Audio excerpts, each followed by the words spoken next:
Once upon a time, there was a queen who had only one beautiful daughter.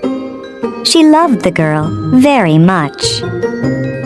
At last, the day came for the princess to go far away and marry a prince. The queen was sad to say goodbye. She gave her daughter some beautiful dresses, a gold cup, and many other things. She gave her a magic horse. It was a white horse, and it could talk.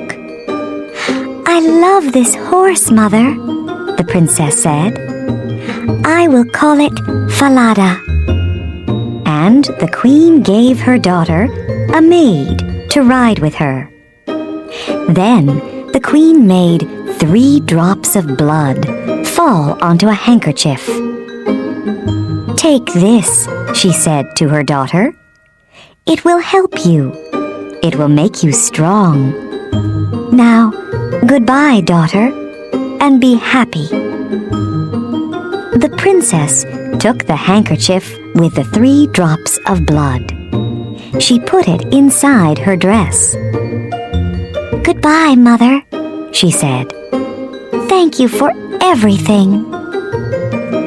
The queen watched them ride away down the long hill. It was a very hot day. Soon, the princess was thirsty. They were near a stream, and so she asked her maid, "Maid, please, will you get me a drink of water in my gold cup?" But the maid said angrily, "No, I will not. You get off your horse and get it.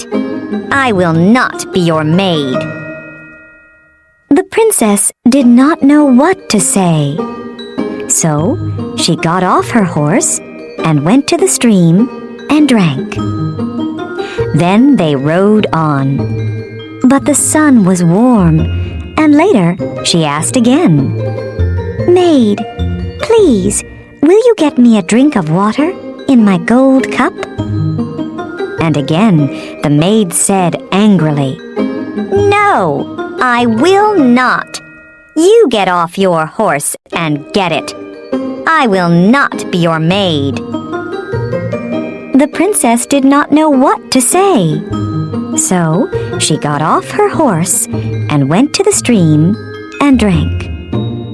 But this time, the handkerchief fell into the water. "Ah, that's good," thought the maid. "There is no one here. And now she has nothing to help her." So she said to the princess, "Take off that dress and give it to me. You can wear my gray one. Be quick now, or I will kill you. And I will have Falada. I am going to be the princess. I am going to be the bride. And you are going to be my maid." So they rode on. The maid rode in front on Falada. The princess rode behind her on the old gray horse. In the evening, they arrived at the castle. The king and his son, the prince, came to meet them. "How do you do, princess?" said the king to the maid. "This is my son, the prince." The real princess was left outside, but the king saw her. "Who is that girl?" he thought. "She has a beautiful face." "Who are you?" asked the king. "I came here as a maid," the real princess answered.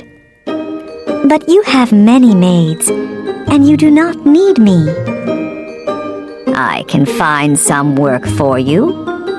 You can be a goose girl," said the king. "Come with me."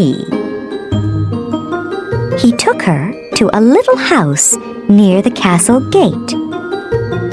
"This is Kirsten's house," he said. She looks after the geese. Kirsten, come. Here's a nice girl to help you. Give her some food and a bed, please. That night, there was a big dinner at the castle. This princess is going to be my son's bride, said the king. They will marry in 3 weeks. The maid looked at all the people and smiled. Later that night, she spoke to the prince. I have something to tell you, she said. That white horse, Falada, is a bad horse. It's mad.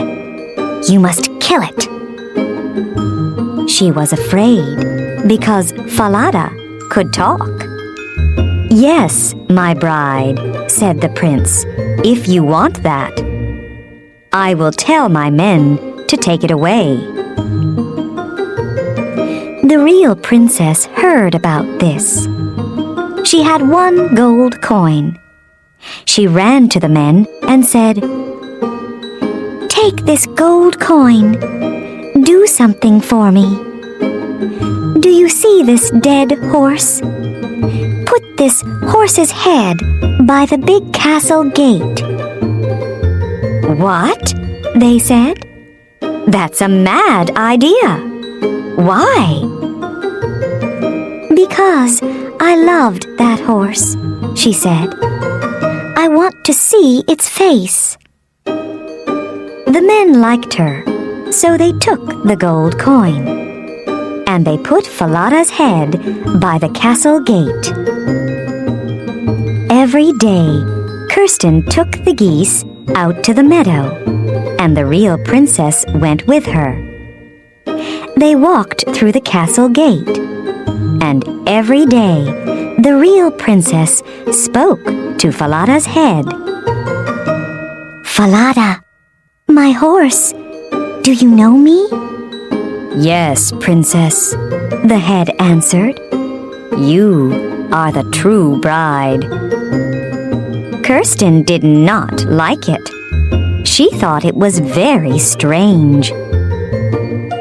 Every day, the real princess brushed her long gold hair. And Kirsten always said, Give me some of your hair. Oh, come on. Cut some off and give it to me.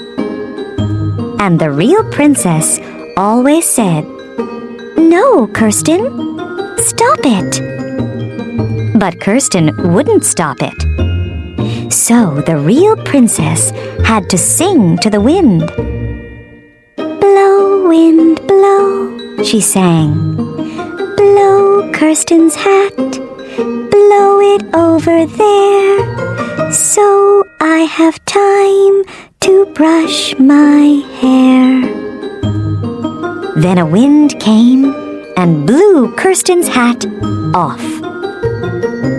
Kirsten had to run all over the meadow. Then the real princess had time to brush her hair. All this made Kirsten angry. You're strange, she said to the princess. Who are you?